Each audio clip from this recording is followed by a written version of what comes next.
آریانا سعید در امریکا زندانی شد.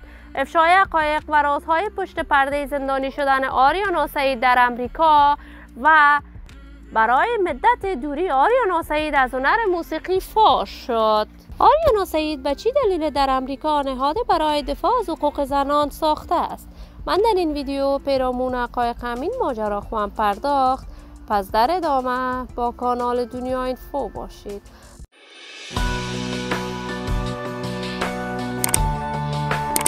سلام و سلامتی نثار هر یک از شما همراهان خوب کانال دنیا اینفو. من مروارید عزیزی هستم. برای حمایت از من علامت سابسکرایب را فشار دهید تا بیننده ویدیوهای جذاب و دیدنی کانال دنیا اینفو باشید. آریانا سعید یکی از هنرمندان بی‌بدیل، یکی از صداهای سریله که در هنر موسیقی افغانستان جایگاه هنری خاصی دارد.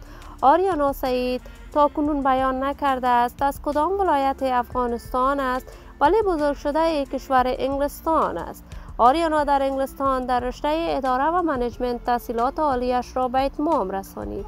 آریانا سعید همواره آهنگهایش برای دفاع از حقوق زنان بوده است. گاه برای میهنش هم آهنگ سروده است. آریانا هنرمنده افغانی است که کنسرت‌هایش در سرتاسر جهان بیشترین بیننده را از آن خود کرده است و درآمد هنگفتی از کنسرت‌هایش دارد. آریانا سعید در این تازگی‌ها برای دفاع از حقوق زنان افغانستان نهاد در امریکا ساخته است و آریانا سعید در این نهادش همواره کارهای سیاسیش را ادامه می‌دهد. جدیداً آریانا سعید به گفته دوستان و اقاربش در کشور امریکا به دلیل نامعلوم زندانی شده است.